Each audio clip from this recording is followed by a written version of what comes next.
Welcome to today's Marsh Mining webinar. My name is Nick Salter, and I'm the Marsh Global Head of Mining and Metals based out of our London office. The insurance market is offering a challenge to our mining clients as capacity is squeezed, coverage is restricted, and prices increase. Tighter underwriting guidelines are also putting pressure on retentions. A captive solution is one way that clients can proactively manage these dynamics. So I'm delighted to be joined today by my colleagues from Marsh Captive Solutions, Alex Gedge from our London office and Pat Ferguson from Toronto. Marsh Captive Solutions are the world's largest captive manager with 450 experts handling almost 1,500 captive insurers globally. But firstly, thank you all for taking time out of your busy day to join us today. We have over 100 people registered for the call, so clearly there is much interest in this subject. You will see that you're all muted on the webinar. However, we would very much welcome any questions, and you can use the Zoom Q&A function to type a question at any time. Our speakers will then address these at the end. Please don't hold back, as this is a great opportunity to engage with our experts. Some might say you have a captive audience. The webinar is also being recorded, which we will send around as soon as we can. If we move to the next slide, this slide sets the scene with some of the headwinds we're facing in the industry. The catastrophe loss events that happened in 2017 and 18 for the global insurance industry, compounded by major mining losses in 2019, with the Brumadinho tailings dam disaster being the highest profile.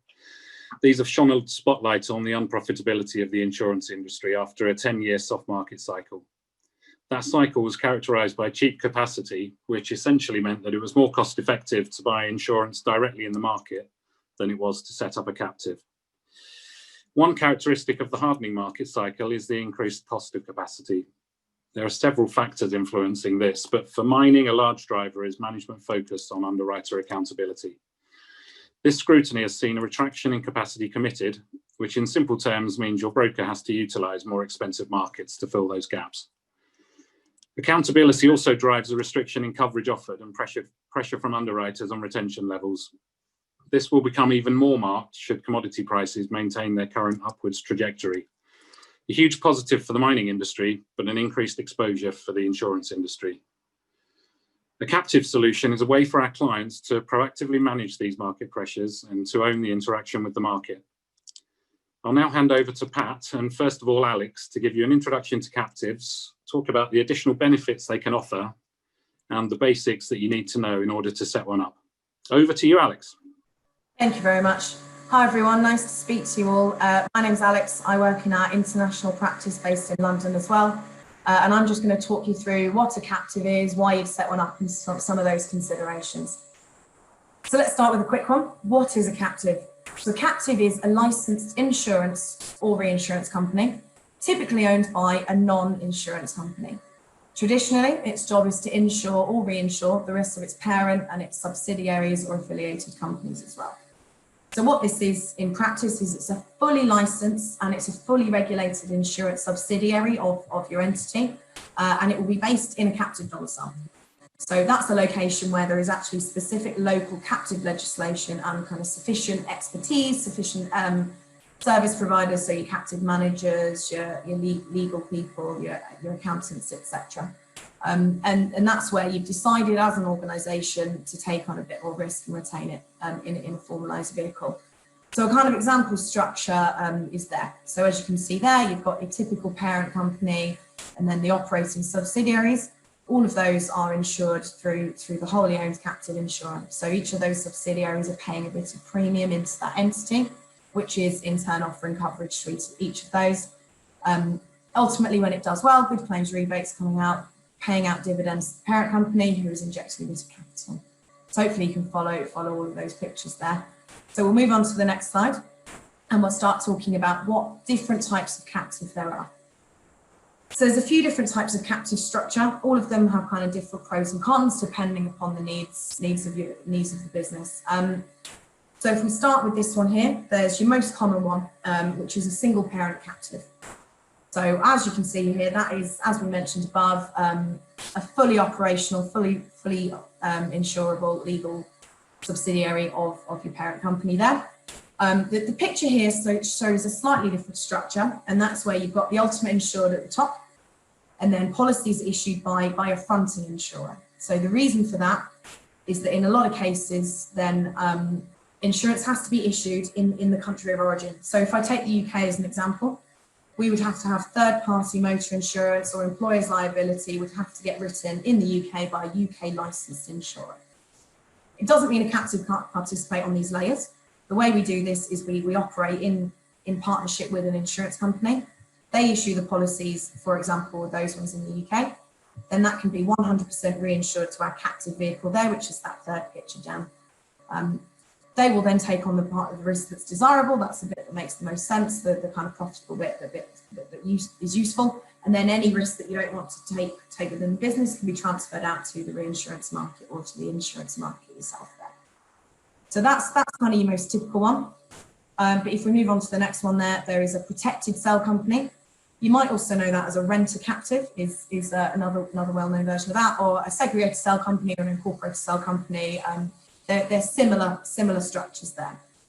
So this is a slightly different one where it operates much in the same way as a typical captive. And that's where someone else, the protected cell company owner or the sponsor, has set up the core. So as you can see there, that dark blue circle in the middle. Now the core is owned by companies such as ourselves. We've got Mangrove and Isosceles, or our vehicles around the world. And that is an already set up legal insurance entity. So that means that all of the kind of typical pieces of a company are done there. So that means that licenses are issued through there. It means that annual reporting is done. It means that the board decisions are made there. And then other companies can rent space in each of those cells. So they can operate as a smaller insurance vehicle there. So they can do all of the kind of typical things that you can do with an insurance vehicle there. But you get the benefit that you don't have to set up a fully licensed and fully operational insurance vehicle. So what that can mean is that where it may not make financial sense to set up a fully operational insurance company, perhaps setting up a cell could make sense. So that could be for a smaller company or a lower premium, or a specific insurance problem is one that we see quite commonly in there as well. So then the final one, which is a group or a mutual captive, and that is where there are lots of companies. So multiple companies, and they have a similar insurance problem. So quite famously within the insurance world, OIL was set up, which is for oil companies around the world. They were unable to get kind of sufficient coverage on their energy requirements. So they set up a big mutual company, which insures commonly for all of them. It insures that common problem. All of them co-own the entities together. Now the benefit is that obviously you share in the profits and you all get sufficient coverage. But of course you can also share in the losses in the event that there is a big loss for a different company. Then we'll go into where you can set up a captive. So you can't just set up a captive wherever you like. It has to be somewhere where there is captive legislation. So this diagram here shows you where we are. That shows where Marsh Captive Solutions are around the world. And we're in 51 major domiciles worldwide, and that's most of the places that we want to set up a captive. So as you can see, there are around 6,135 captives worldwide. We don't know that figure perfectly because no one does, because it kind of varies depending on how things like cells are counted, but that gives you a kind of good geographic overview. They're all around the world. Lots of different types of companies have them. As you can see, good spread where you can set them up.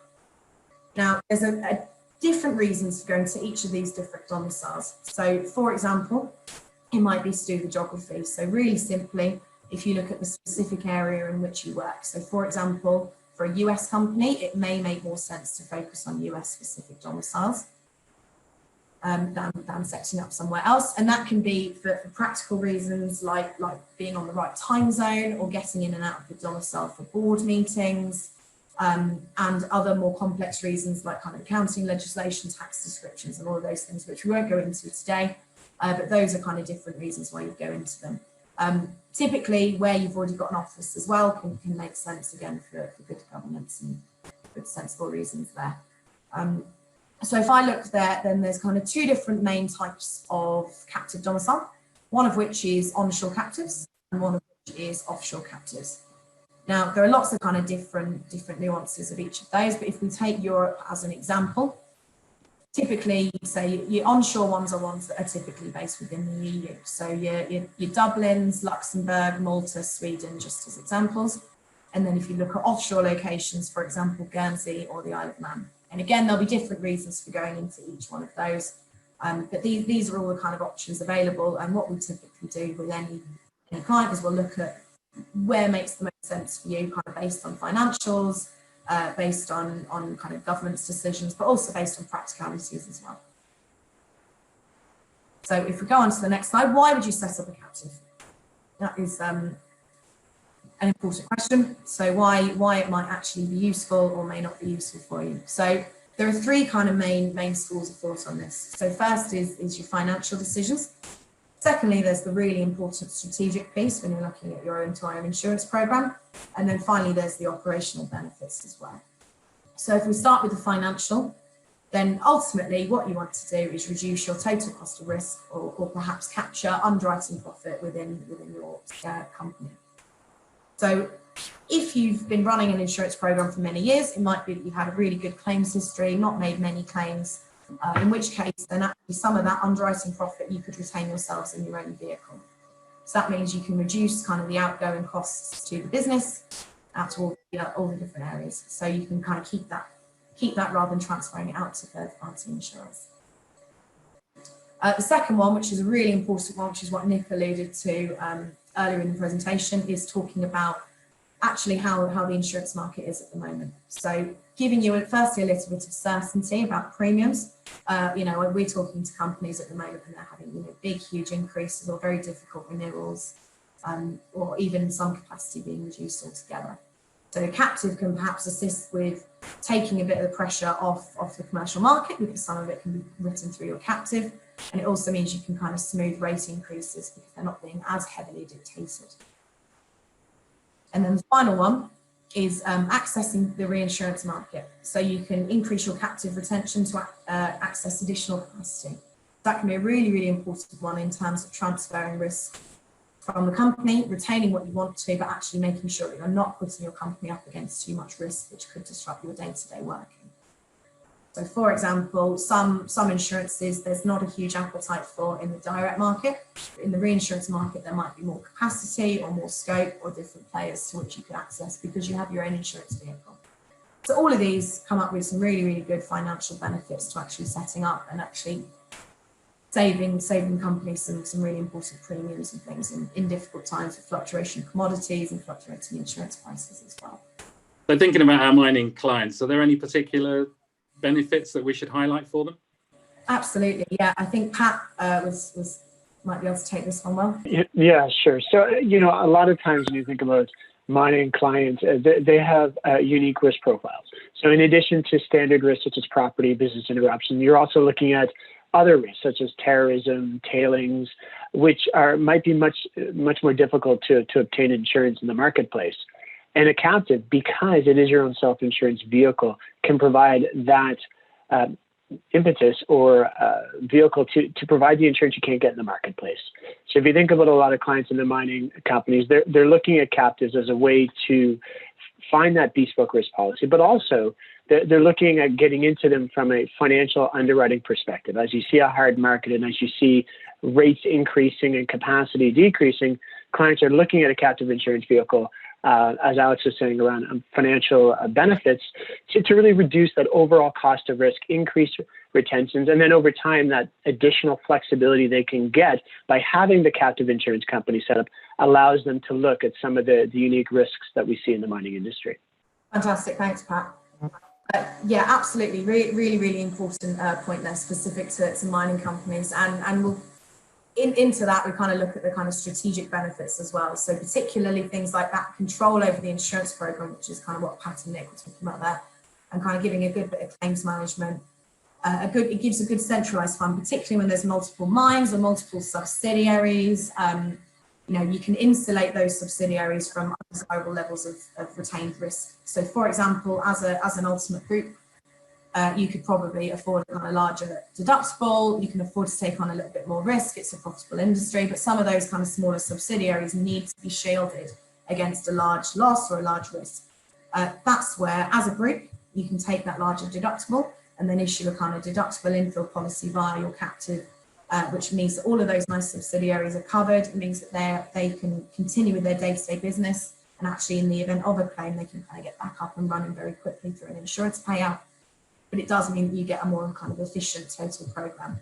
And particularly that gives a kind of really good central risk and claims management fund. It can help with kind of establishing counting reserves for unknown claims. So yeah, incurred but not reported, IBNR. It gives a really good bit of centralized management funding and control. So you can really start to understand your own risks there. So start to monitor the performance, see where it's operating well, see where there's not, and actually use that to give a good alternative to commercial, but make sure you're kind of funding your risks appropriately as well. And that kind of leads on to the final point in the strategic benefits is using the captive to write coverage gaps.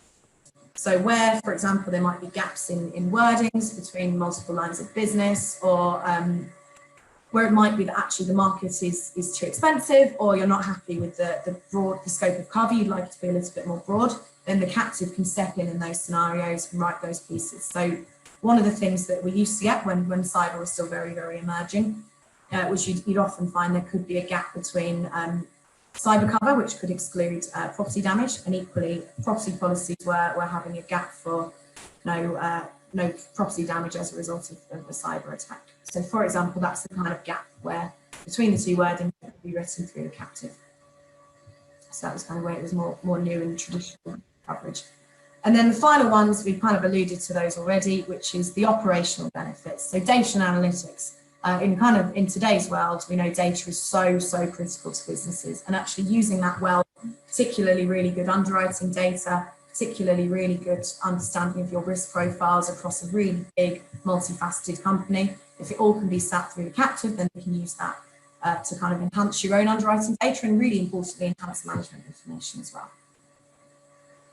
And as we kind of mentioned, they can get a nice get really consistent coverage across different conditions and different limits. So things like employee benefits across a global business. A captive can be very useful for making sure there's really consistent coverage across multiple countries there. So any of your employees traveling or anyone who's away can feel safe that they know that they're sufficiently covered. So if we move on to the next slide, then that's kind of why you'd set up a captive. And then you've got to get into the practicalities of the considerations of it. So really importantly, it may not be for everyone, but if it is something that's worth considering, these are kind of the key questions. So firstly, and really critically, how much risk and volatility can the organisation tolerate? So what are the sources of capital within the business, and how are they being deployed to deal with unexpected losses? So is there kind of a fund there to deal with surprises, or deal with gaps in coverage, or large losses or anything similar? And very importantly, how is that being deployed around the business? I.e., are there compliance pressures on the amount of risk that the organisation can actually willingly take? So it's an important question of a real attitude to risk, because obviously, whilst we would never advise taking risk unless it made financial sense, if there's not a willingness to do so, then a captive probably won't make as much sense. The second question is the organisation adequately protected against risk? So really importantly, and this is where the brokers play such a critical role in making sure that the risk profile is very well understood and very well summarised. So what are the and deductibles? Have they been reviewed at some point in the last few years? Are they appropriate to the business? It might be that actually the business has expanded, or there's been quite a lot of M&A activity in the last 5-10 years. Are those limits and deductibles still appropriate given kind of the numbers of businesses around still in there? So are all of those things covered by the current insurance program? Has it been reviewed? Is there consistency of approach across multiple geographies, particularly metals, mining, minerals, lots of kind of geographies and lots of different kind of coverages. So making sure that the current organisation is actually being structured in a good way, and making sure the brokers can be a really incremental role in that. And the final piece there is again what we mentioned. So does the insurance structure reflect the organisation's risk tolerance? And then importantly, is the programme, as we're kind of talking about there, an efficient use of the capital? So that's where we're talking about getting the most efficient use of the insurance businesses, making sure that your risk versus reward makes good sense. So how does the cost of retaining risk compare to the cost of transferring risk? And that is to external market premium. And the very important question for all of you finance people, which is whose capital is cheaper, your organisations or your insurers? So those are kind of some of the key questions when you're looking at why you set up a captive and how they work for you in practice. So the next slide here, we've just got a quick diagram. I'll just briefly discuss this. You can kind of review this as I'm talking it through, and that is how it works in practice. So as you'll see here, there are three blue squares, rectangles, sorry. So the dark blue one there is your working deductible. So that can be applied across the business. You can kind of fund that as is appropriate. And then there'll be a piece there, which is that kind of dark middle blue piece, and that would be where the captive would typically sit. And that's your structured insurance, and that's your captive or your reinsurance captive. So that can really, really help with reducing cost volatility and all of those pieces that we discussed in the previous slide. Now, hopefully from this diagram, you can see what we can do to protect yourselves, particularly in the early years. You want to make sure whilst you are taking risk on, you're doing it in a kind of appropriate way. So that's where it's so important to have an each and every limit and perhaps a loss limit as well. So as you can see there, that kind of up going along the y-axis, there's a limit per claim. So that means there can be an each and every limit, which means that if there's, you know, a very large loss or something happens, then the captive is insuring, the captive participates, but the captive is not taking all of that on. And then as you can see on the right-hand side along the x-axis is that limit per year. So there's also the aggregate limit as well, which means if you know there's a particularly bad trading year, it gives you as a business certainty that you're participating, but that you're not disproportionately putting yourselves at risk for putting too much through the captive. And then anything else in that light bluer layer is what is transferred out to the market. And that's still really, really critical part of the entire program. So that's, you know, your securitization, cat bonds, the insurance market, reinsurance market, guaranteed funds, all of those kind of things, which is where any risk that we don't deem to be appropriate for you to take on gets transferred out. Now that's kind of a generalist view, and now I'm going to pass over to Pat, and he's going to talk you through a live case study with a client of ours. Thanks, Pat. Yeah, thanks, Alex. And that was a great introduction in terms of what is a captive and why could it make sense for clients. So in my time here, just for those who don't know me, I run business development for Canada for captives. So what I'd like to do is just talk through a practical example of a client that did in the mining industry that did set up a captive. And once we've gone through that, we'll talk a little bit about how you evaluate if a captive could make sense for your organization, and then how you would go about setting one up if you decided to go down that path. So we had a large multinational mining company that set up an offshore captive in the past. The rationale for doing it really was around the financial bucket that Alex alluded to earlier. They were looking to recapture some of the underwriting profits that otherwise would go to the marketplace. They wanted to minimize premium volatility for all of their global operations. And quite honestly, they wanted to have, over time, flexibility in being proactively addressing various insurance risks within their business, in addition to being able to access reinsurance. So what they did is they set up an offshore captive. And over time, they added property, business interruption, environmental coverages, looking at the global footprint of the company and assessing the limits that made the most sense so they could optimize their cost of insurance with the marketplace. An interesting component of this example is as they were seeing the benefits of the captive, they recognized there was more that they could do. So they saw that they had a concentration of risk in the US, and they decided, you know what, let's set up a second captive in the US, and we'll use that essentially to offer insurance for those US operations within that state where the captive was set up. And by doing that, they were able to minimize what we call fronting fees around writing admitted business within that state. So just to step back, a lot of organizations, as Alex alluded to, need to have their business fronted, and that is the same in the mining industry as it is any other industries, and that there's a cost to that. That cost can be as high as 8 to 10% of premium or lower. So by this organization setting up a U.S. captive, they were able to reduce that fee to nil with the captive writing that licensed insurance. And then what they did is then they reinsured a large component of that risk back to their offshore captive, thus allowing them to obtain the benefits of having the offshore captive, which are both from an insurance and from a Canadian perspective, they're from a tax incentive side of things, which is another benefit you get for Canadian companies who set up offshore captives. So over time, this structure has proven largely successful to them, and really it has allowed them to add flexibility in their insurance and managing their insurance risk over time. And it really has been a great success for them, and we've enjoyed working with them throughout that opportunity. Is there like an optimal time when mining companies should start to consider setting up a captive? Is it when they're a certain size, when premium spend hits a certain level, or balance sheet? Yeah, absolutely. So I think first and foremost, when you're thinking about a self-insurance, a single parent captive, you really want to have a minimum premium spend of about $1 million.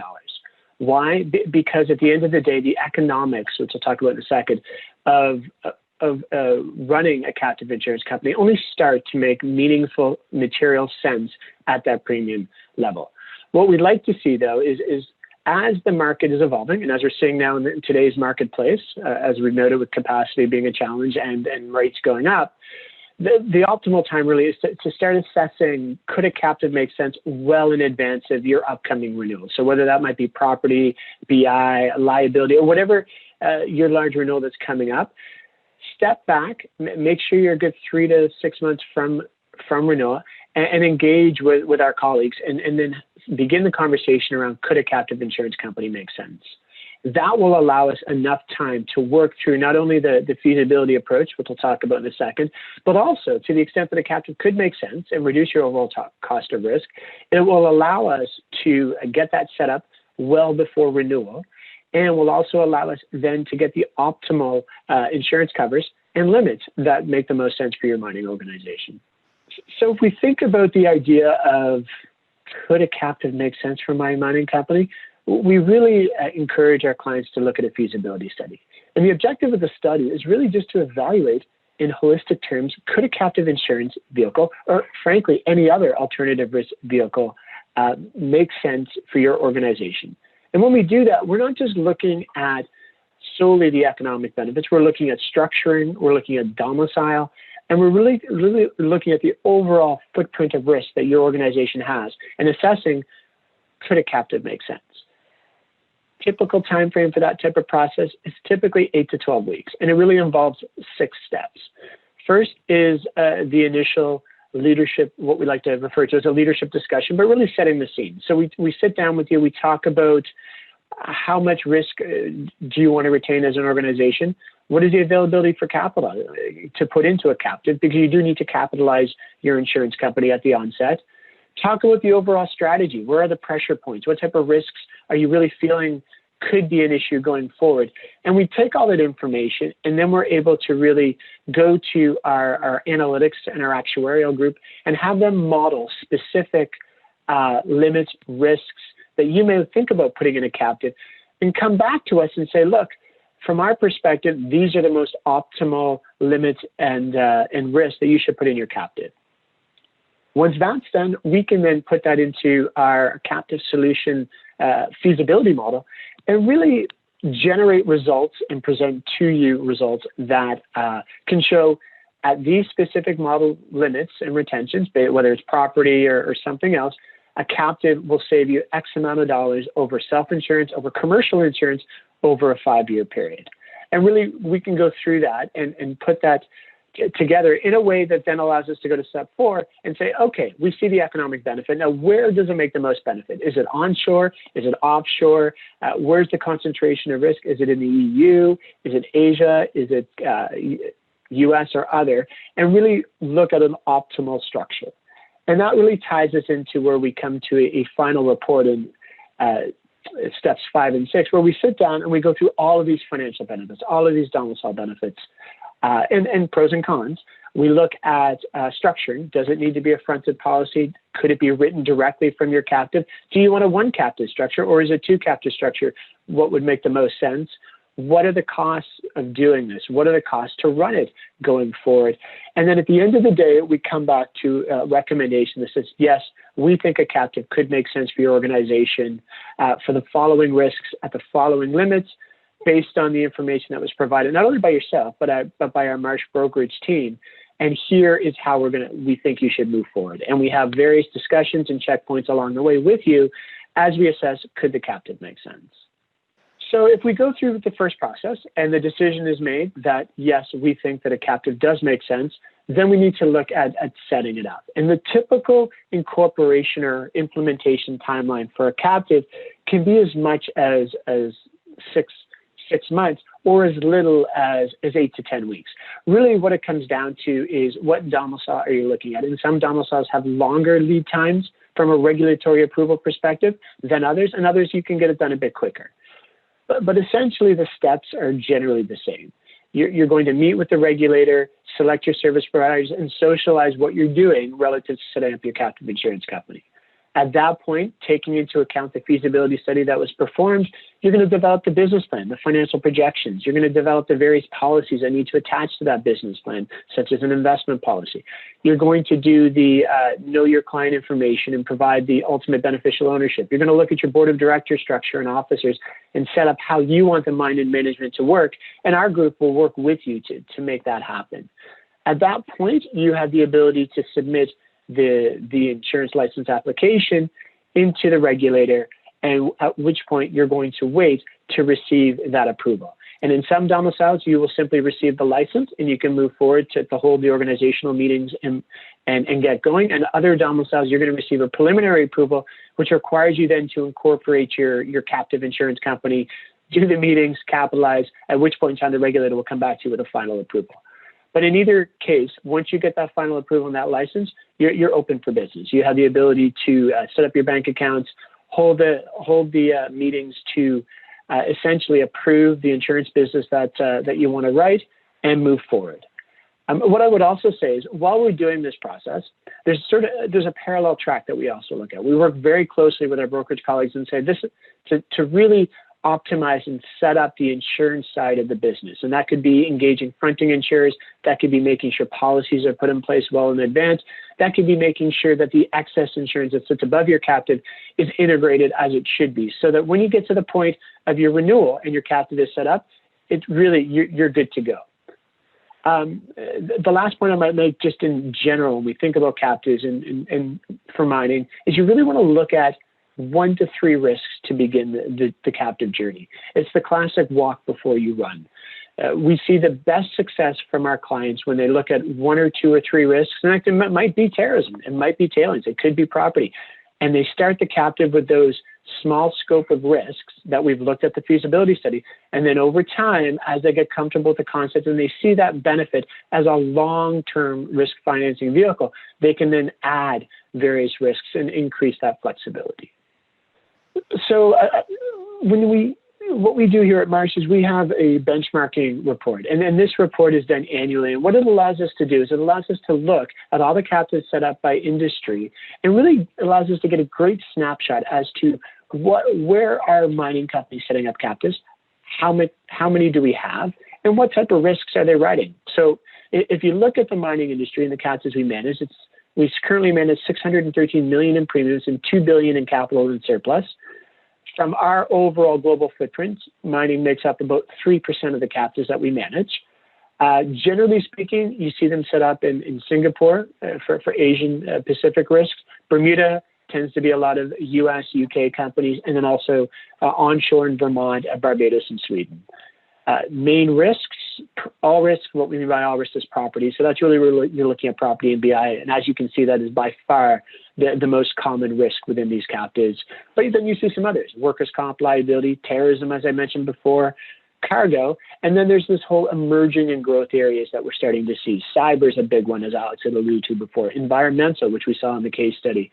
Trade credits, equipment breakdown and maintenance. And then you look at some of the other, I would call them a little bit more complex risks, like climate change related risks. And I've seen parametrics starting to get used within captive structures for mining companies to deal with weather events and catastrophes. So there's a lot of things you can do within the captives, but this kind of gives you a snapshot of what we at Marsh are doing with our mining clients who have captives. So I think at this point, I'm happy to open it up to any questions anybody has. And we certainly are more than willing to answer anything that anybody who's listening wants to discuss. I think maybe while we wait for questions, I know that I've got a couple, and I know you've prepared some slides in response to them. So let's go forward with that. And what information do do you need in order for a captive feasibility study to be carried out? Yeah, so great question, and it's kind of an important one. It typically is stage one, really. So as you can see here, we've got a nice kind of list of the key things that we need typically for a captive feasibility study. And we've also mentioned there risk financing work as well. So for that kind of risk analysis of what you should take. And it's all the typical things that you need for a renewal, really. So you're looking at broking reports on the relevant lines of business. And then the really important one, which is a summary of what you're currently buying. So kind of policy wordings, limits of indemnity, deductibles, premiums, policy wordings, and then claims information, which is really, really critical. We've put here last 5 years or longer if available. If it's less than that, that's fine. We can work with that where needed.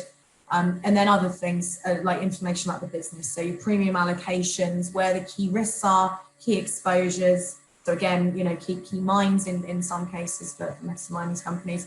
And then I've put in the bottom there kind of weighted average cost of capital. Again, that's just one of those where it's good to understand kind of how we can use the capital in an efficient way.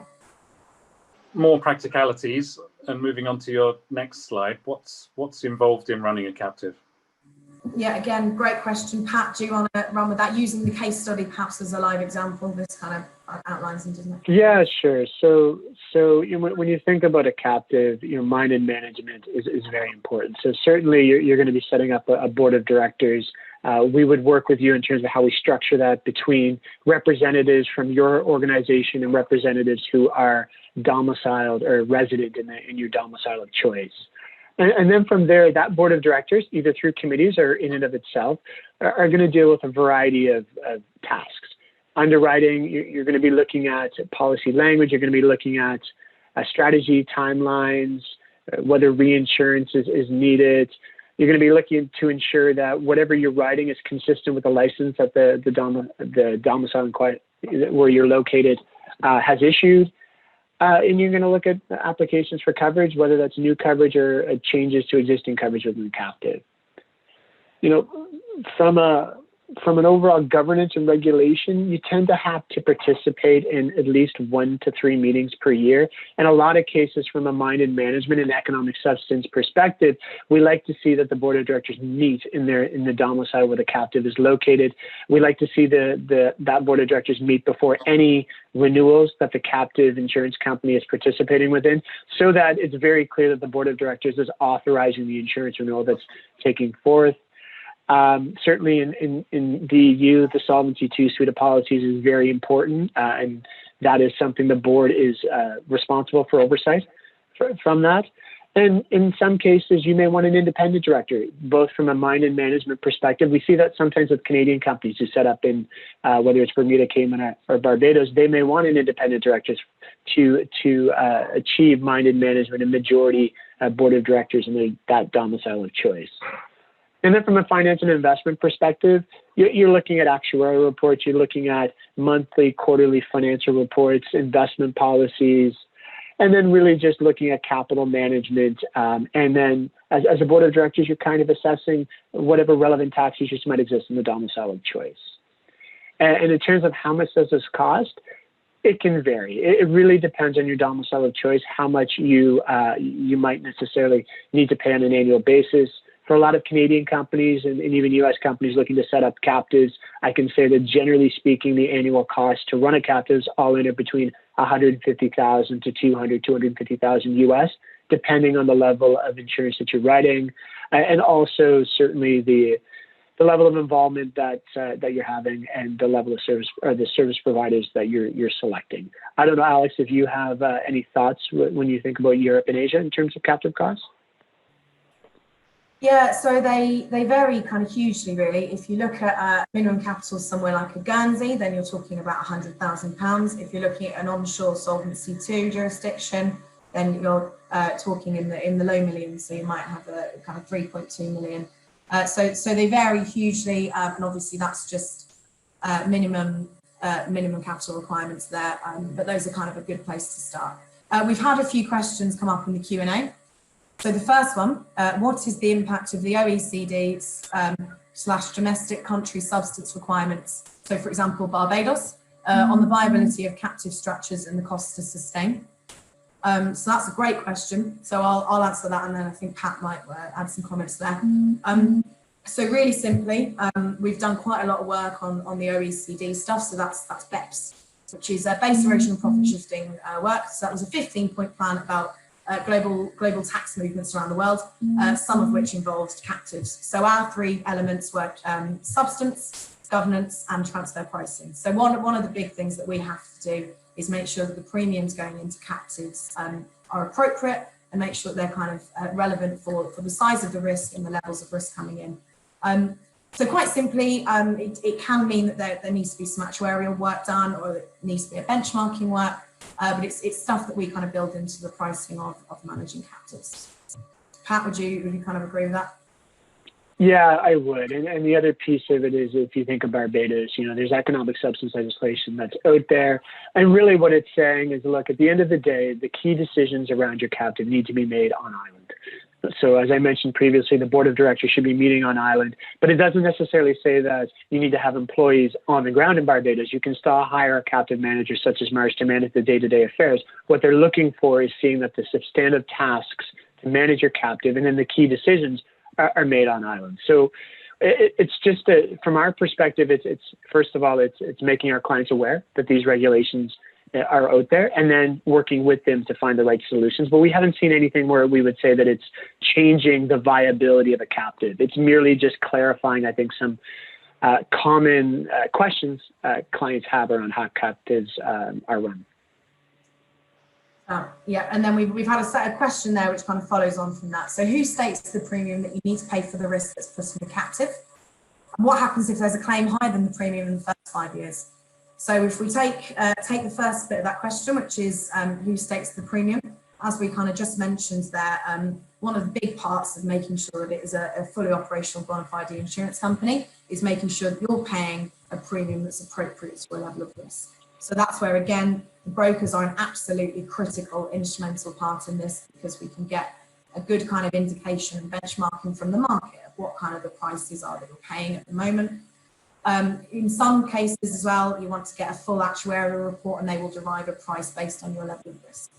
So the benefit with that is that you can kind of bespoke it and make sure you're paying an appropriate premium for your level of risk, but again, make sure that you're paying it to your own legal entity rather than paying it out to the market. And then the second part of that question is, what happens if there's a claim higher than the premium in the first 5 years? Which is an excellent question, and a really, really important, I think, to make actually, which is that on day one, when you set up a captive, then you will need to demonstrate to your relevant regulator that you are able to pay for your worst case scenario claim coming in, which unfortunately does happen. Doesn't happen often, but you could yet come in and in your first year have your worst claim in 100, 200 years. What happens in that scenario, really simply, is that you will work to make sure that you pay the captive, and pay the claim via the captive. Some of the important controls kind of in the early years is those things that we mentioned earlier. So making sure that you've got a relevant amount of insurance covering out from your captive. So you're not putting too much risk into your captive day one, and making sure that you've got some certainty around, as I kind of mentioned, in each and every limit, or an aggregate limit if you have a really, really large loss. So making sure that you're adequately capitalised within the captive to pay that claim, but also making sure that you're not putting your business at risk and taking too much risk on in that scenario. Pat, was there anything you wanted to add there?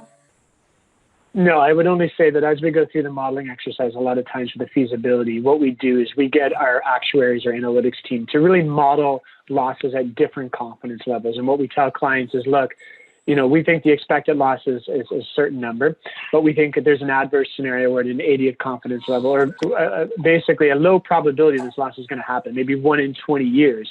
But we'd like you to capitalize. We think it's prudent that you capitalize the captive based on that scenario. And the idea then is, if that 1 in 20 year loss happened to happen, as Alex pointed out, in year one, we're hopeful that the capital will be there to support that loss. And in a perfect world, if it doesn't happen until year 20 or not at all, at which point you've built up enough of a fund in your captive to handle it. But generally speaking, we really look at the actuarial piece to assist us in determining that capital relative to that scenario where a claim could be higher than premium. We have another question in here, and I'll read it out. It says, we've had an experience structuring captive in Bermuda in the last couple of years to access a mutual? And then what are the other regions and territories globally that are available nowadays? So I'll answer that part of the question first. And again, really, really good question. So there are lots and lots of major domiciles available to set up captive in. And I think as I kind of touched on very briefly earlier, there are kind of various reasons why you'd look at them. As Pat kind of mentioned, some of the key ones that we see typically a lot, places like Bermuda, Barbados, Singapore, tend to be quite kind of critical ones for some of these types of businesses. What we can do is looking at the structure of the business. What we typically do is something called a domicile scorecard. So if we're reviewing a business, reviewing its insurance program, either reviewing its current captive or considering setting one up, then there are kind of 15 key questions that we'll go through, and we'll analyse multiple different domiciles against each other and find the most appropriate one there. You'll get a copy of the slides, I think, after this. We've got a list of the domiciles available there, but happy to kind of chat through the nuances of each specific one. They've all got different kind of pros and cons and reasons to set up. And then second question there, are there differences between the countries we can access for this such solution? So if I'm understanding that question correctly, then it's talking about using captive to kind of access other solutions. You can set up your captive, and typically we can work with fronting partners and commercial insurers to get into as many jurisdictions as we need to. So there's few limits on that. It's more about willingness to front. And then the final question there is, for BI, there are specific solutions for property placements and risk transfer specifically that you indicated. Yeah, I think for BI, we've seen people put specific waiting day periods in place and put part of that into a captive. At the end of the day, every client is different and every mining company is different in some respects in the type of BI that they're buying, the type of limits that they're buying, and how that BI integrates into the overall property program. So what we do is we'll sit down and talk with those clients, talk with the Marsh brokerage team at the onset. And at that point, we can make decisions as to where we see the maximum value, whether it's putting a certain, taking a 30-day waiting period in the captive at a certain limit and putting the rest of the marketplace or something different than that. And then I guess the only other additional point for that is I guess some of the other risk transfer options available through owning your own insurance company or through operating it. You cannot access, as we mentioned, kind of reinsurance markets, or you can access financial markets if needed to.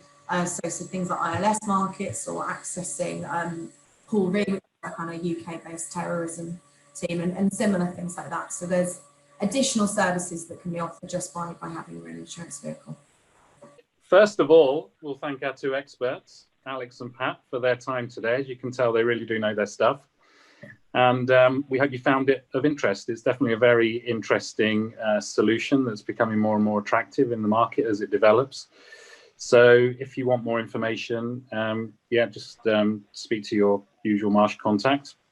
We'll share some captive literature with you after the call, along with a recording of today's webinar, and there'll be a bit more detail in that.